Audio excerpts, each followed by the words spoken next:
likely queue in just a few seconds, so just to let you know.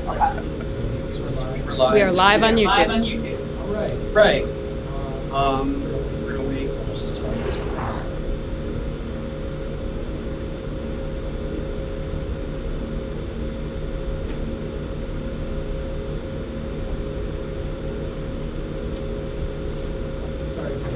Oh, you're fine. Your lawyer appreciates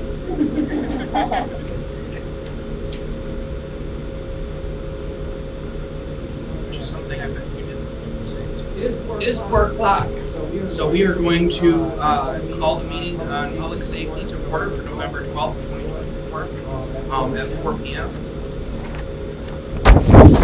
I have the wrong meeting minutes in front of me, and it has been a long day.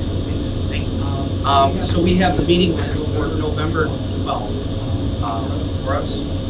I move to accept the November 12th minutes as presented. We have a proper motion in place. All those in favor say aye. Aye. Opposed? Yes. And I'm sorry, I forgot to do a roll call. Councilmember Spatafor is absent today, but I believe he is a guest, non-voting guest. So next we're going to move on to public comment. I do not see anybody that's not here for an item that's on the agenda, so we're going to move on down to that. So number 5, discussion and action. Ordinance amending. It's not amending chapter 404 provide for designated electric vehicle EV parking space regulations. Eve last time this came before us, there was a question of some of the wording that legal needed to work out or has worked out. So You'll have to refresh my recollection. I don't know if that was this one or a different one. Was it about being public spaces? Yeah, the way that the language is drafted is acceptable in terms of having it applied to public spaces. perfect. That was the issue last time, if I remember. Yes. Okay. I do not have any additional questions on this item. I don't either. Well, I move the ordinance amending chapter 404 providing designated electric vehicle EV parking space regulations. Right, we have a proper motion in place. Seeing no further discussion, all those in favor say aye. Aye. Opposed? Passes 2-0.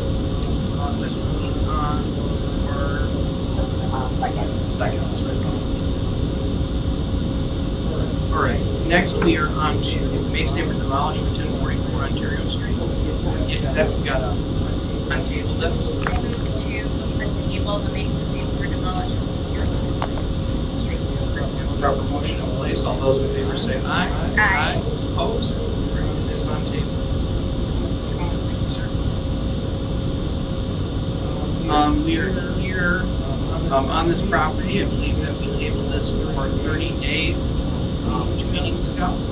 So we are back around to it, waiting on, I think, we were going to finish. I believe Montreat, probably, I'm not going to try to run this up right now, are here to discuss this and give us an update on where we're at. Absolutely, I'll give you a brief update and maybe defer to Jordan as the property owner. From our update since your last committee meeting, the property owner, Jordan, in this case, has pulled the building permit commitment and submitted drawings. Those have all been approved by our office, paid for, issued, and we, Jordan, would confirm the plumbing permit is either claimed to be applied for, he is waiting on our end to issue the building permit. Teaching moment, MEP permits cannot be pulled or issued until the building permit is done. All squared away on that, so the plans have his plumber pull that permit and we've got an inspection start the work, sorry, not inspection, start the work. So in our turn, I know Deputy Director Montrick was at the committee last time we spoke on this. Our chief building inspectors walked through this properly with Jordan. I believe Jordan is making all the necessary improvements. I believe he's got the skills and support behind him to get this across the finish line. Our recommendation to today would be similar to the last committee meeting. either to continue to table it.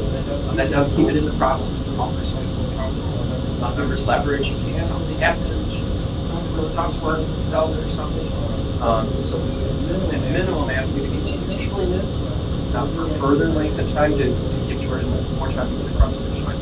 If not, I would even be comfortable recommending you vote it out to discharge and recommend your fellow members of the full council vote it out, vote it down on the distribution. Jordan, any specific more about progress? Just got a date for my plumbing. It's going to start in the middle of next week. That's where most of it is just. I agree with everything Evan said. I hope you discharge it from the demo list.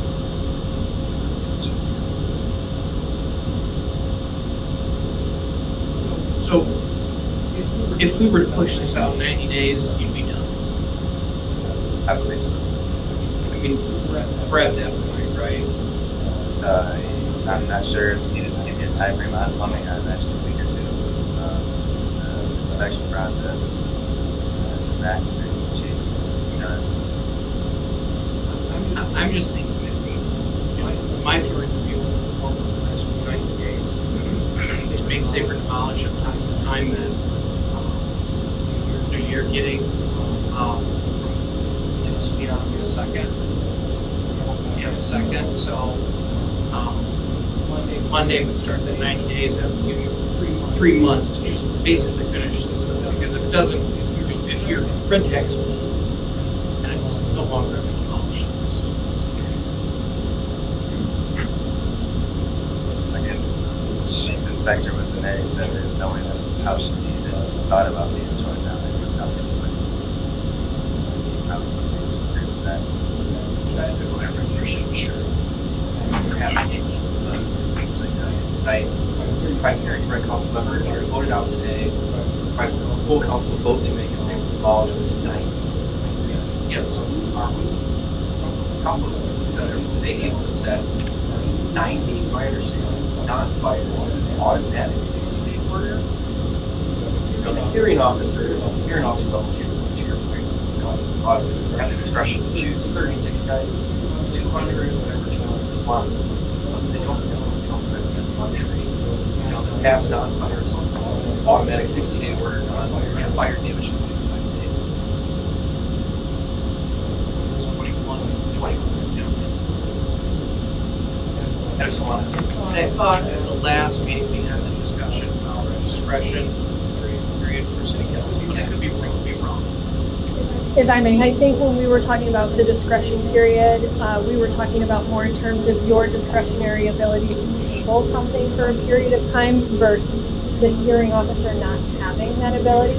As far as the specific timeline, I do not know that answer off the top of my head without looking into the statute, but I can't give you, I can circle back, but unfortunately I can't give you an answer as we sit here today. I do have a question. It might turn into a few questions, but when I think about this process and what we're ultimately trying to achieve here, I know that sometimes folks will run into roadblocks with scheduling inspections. So I guess the first question I have is, does your department believe 90 days would be a sufficient amount of time? Of course, we don't want to see this drag on and on. Would it be a sufficient amount of time to, achieve the remaining permit, do the work, schedule all the inspections that are necessary with the way your schedule stands today? Like, how are you behind and not, not that it's just the nature of how these things go. So I'm curious. We are pursuing no staff changes, right? Nobody leaves the building safety division over the next 90 days. All trees, including building, are on a 2-day turnaround time request as an inspection. And so, yes, if Tori continues to progress like he has been, there shouldn't be an issue on our end meeting in with those inspection requests. I will admit, since your last committee meeting, when you heard from Jordan, some delay was reviewing his building permit request. We made an error internally with an inspector, and he used the system that had it in a denial stage that caused Jordan to think he had to return return his recent warning. That's since been clarified nowadays. So really from his issue, on his part, he's had 2 weeks kind of in limbo, not being able to pull that plumbing permit because of that. So I talked to him, give him these 2 additional weeks that aren't in his fault since the last time. Moving forward, I'm thinking about the city holidays that we have, and what your staffing levels might be, because it all plays into the timeline, and I want to be sensitive to that. We always have one trade inspector, always. So, Thanksgiving in the city is Thursday, Friday. Outside of the city holidays, we will always ensure that there's a minimum one inspector of each trade coverage for these ones. Also, the emergencies that come up. And then we have the ability to bring those in. So I don't, hopefully the holidays don't affect too much, but I think you've got before you the ability to kind of put it out, and depending on, still thinking for today, maybe that's not the right decision to make, but table it. But on our end, we see progress being made, I think in 90 days. If we at the finish line, if we're close to it. I hate to lose the investment into this property. We're certainly, we've got plenty of others that don't fit the bill that Jordan's doing. Yeah, and I think council member Fox, we have additional comments and questions, but I mean, all of this that's been accomplished, this is exactly what we wanted to see from this committee. So, I mean, you're definitely doing the work that should be put into make sure this property in reality and on paper that everything is done according to, what we have to provide. Tabling for 90 days, so that's, if it's, it sounds like, and then at the end of 90 days, I mean, if there's, maybe minimal outstanding based on scheduling or whatever that is, I imagine that I would be, like to say, well, discharge this or shut out or this system. True, that's true. Yeah, I appreciate that you're doing the work. I've passed the house a couple times, I see it. Unfortunately, we got to this point, and, I would love to not get to this point.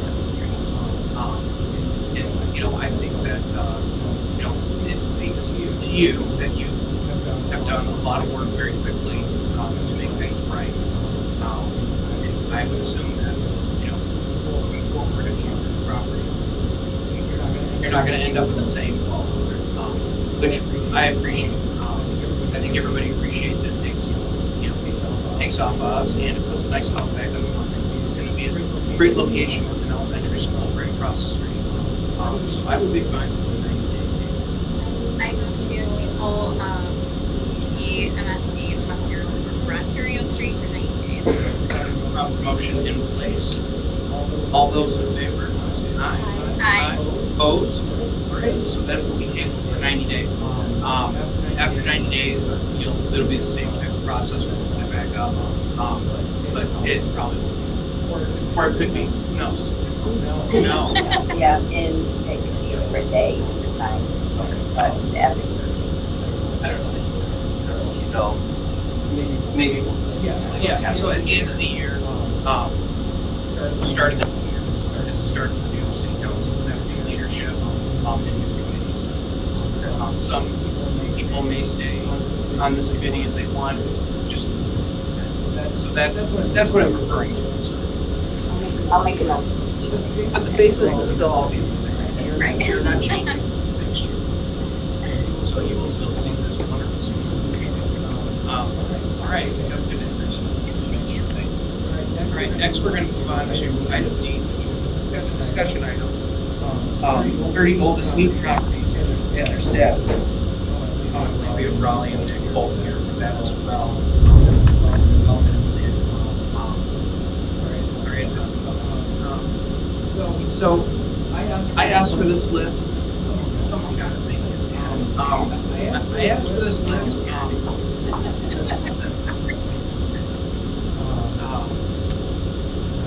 lost track. I just kind of want to check up on these. We had asked for it at the beginning of the year, and I've been to some of the demo board meetings and some of the changes that have occurred. with the demo board, and so, we talked today, and I know that there was an issue with the paperwork, so unfortunately, 14 that are actually on this list will be coming to us until the next council meeting, but just kind of want to check in with these properties if we could and see where we're at. I know, some of these I don't see on my list from the August meeting. August demo meeting. Yeah.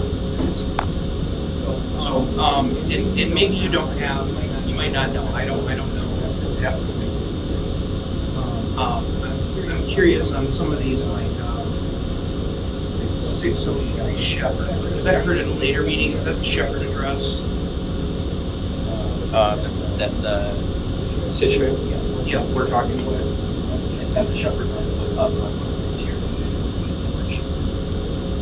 So You're referring to the list the here. 30 oldest need-to properties. Your question is, has that been heard in Big Sig? Yeah. Yes. Yes, for that. It has to be. So we have just filed August 15,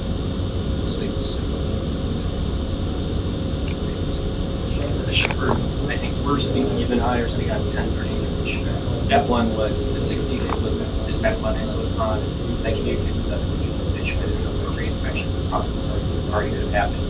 And then assuming, I haven't talked to that officer yet, that it wasn't made safe for launch, which is what we anticipate, that should be referred on the 12/16. I guess the real question is if we could just lay a little bit of light on how this process works when you're picking properties that need to, see for a hearing. Yeah, for the demo. Sure. And so, and it's only going to get better, right? Sure. We've talked privately on that. Some of the internal staffing struggles that remain in code enforcement. We've got 2 lead positions that are open out.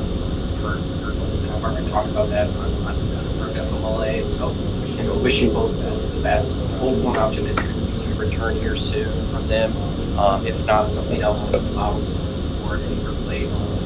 Those are 2 of the top people who and also we're the top 2 people on this. And so as we navigate that internally, you can't say a whole lot more than that in the public setting. I think you're going to see a lot more improvements in timeliness. And so one of the things we're excited about is we've awarded the position for 2 lead housing inspectors. In the past, code has always only had 1. Fortunately, with your support, both of your support and your colleagues in the budget for this current year, we were successful in adding a 2nd. So I'm excited to offer and say out loud for the first times today is that both accepted there. Meredith Johnson and Tom Berry and maybe 2 leads. And so what excites me about that is both their service to the city as code officers. Meredith is a resident of the city. Lansing Tom grew up, went to school throughout the year. So they're bringing a level of integrity much needed in code.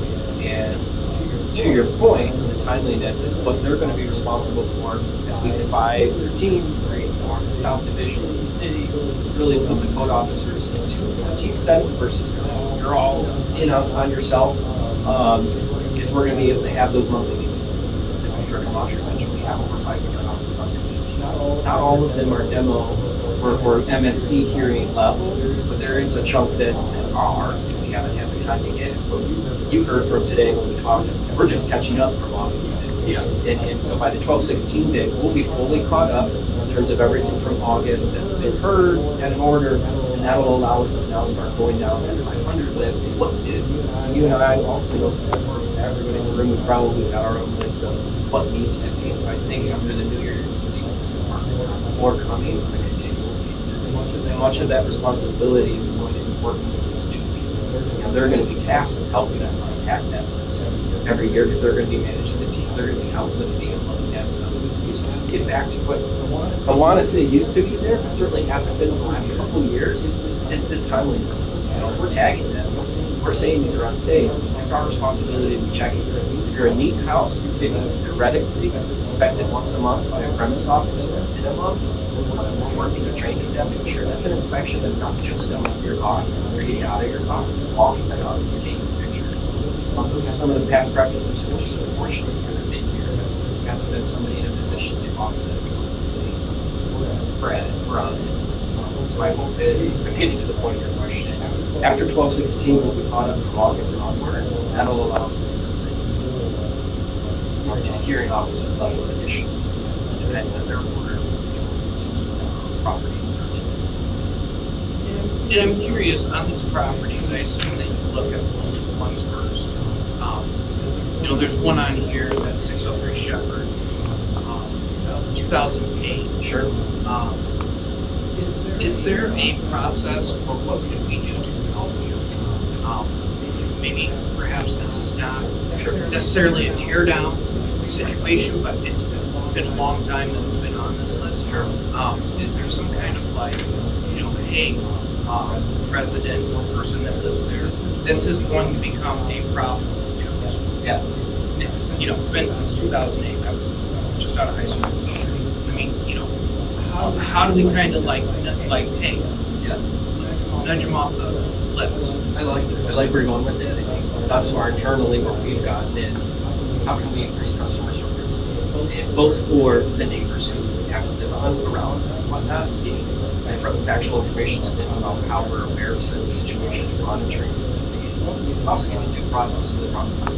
And so that it's not always a surprise, you're now having a hearing. And so we've been talking, and I think as we navigate through leadership positions, deal with the other folks who've been out, when we get when we're on that new horizon, we want to work with your administrative team to say, for example, none of this is set in stone, but if 603 Shepherd is at a point where it can be referred for MSD hearing, from code is calling, sending a letter, offering them one-on-one meeting, that phone call to explain, to be like, before we move forward with this notice, this is your opportunity to tell us something we don't know, give us pause. Right now, we're not doing that.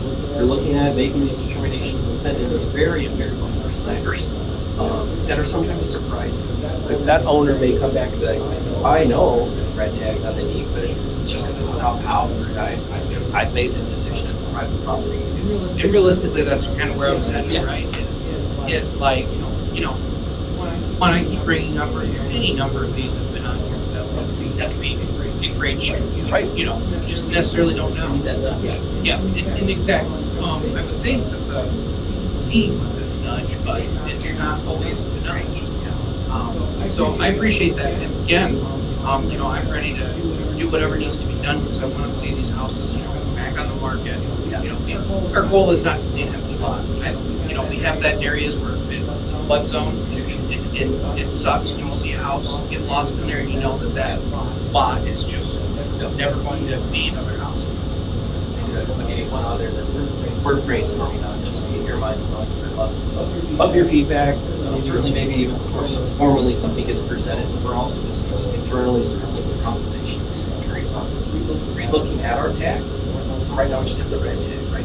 So maybe there's another level of tags that we could consider that could usher things quicker, right? And so it starts to separate something that's just without power to something that down already, but it's still a mess. So how can I escalate and create a new tag that gives more authority, more power to the city, more power to the council? So those are some conversations we're still having internally. We want to be able to bring to you guys, you know, in the coming weeks or in the new year for some consideration. To your point, to start speeding up some of the bad actors, for the ones that really sat on that list, and maybe just been a staffing issue. Like maybe a new tag, we can escalate it quicker. Current red tag policies. And those have been discussions I've had as well. Sure. The city attorney's office. As you know, we're working on a fee structure for protecting citizens that get into those bad situations. And that plays a key into it. It's not every red tag is necessarily, you know, safety or health, right? Right. And I think that it's a tall task for both of you to figure out, you know, why they red tag and try to clean this up. You know, you're mopping, you know, 4,000 square feet with a little tiny squeegee mop. I get it. I appreciate it very much. Otherwise, the last comment I'll say is we still intend to give this committee a full meeting tomorrow. So I know much of it you'll see from today's regarding the 14th and referring to the 16th. We'll still have updated. Brian, can I ask his name? Oh, yes, sorry. It's Raleigh Van Bousten. Okay, so, Yeah, I don't have any additional questions. The question that I did have is one that you had asked. How can we help? How can we support things? Nope, that sounds good. I look forward to seeing how these ideas are implemented in the near future. right. And I don't have anything else, so, other, did you have anything? No, but I have very few public that's walked in, so I don't know if that's my best for resolution. You certainly can, would you like 3 minutes of public comment? Oh, I guess we live to watch what I say. But if I just start my watch, You can just speak. I'm not interrupting. Did you say your name? No, just correct. Belinda Fitzpatrick. And, you know, we had our mediation this Friday. It didn't go very far about my federal lawsuit against the city of Lansing about having my houses red tagged without due process. So it's interesting to see that you guys are trying to do it better.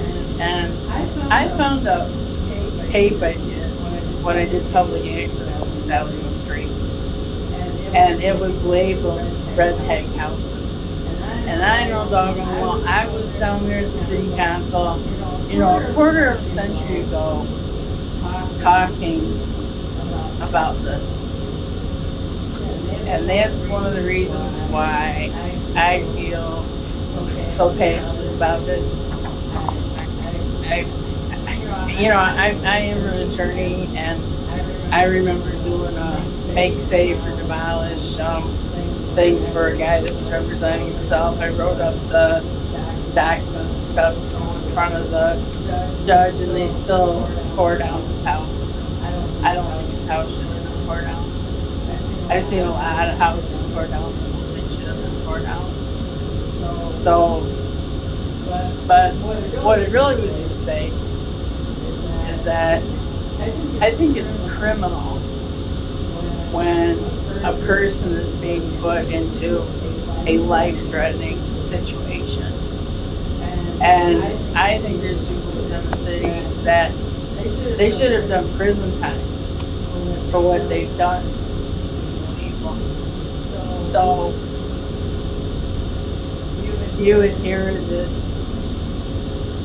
a mess, I know, but thanks for being an entertainer, trying to prove it. What was his name? I don't know. Nicholas, and who are you with? Deputy Director, Department of Economic. You're with him. Okay. So you don't have a business card, do you? Yeah. Thank you, Belinda. That's good. Appreciate it. All right, if there's no other items, we are adjourned at 4:26. Thank you. I drove all the way back from Jackson to see you guys. Good to meet you too.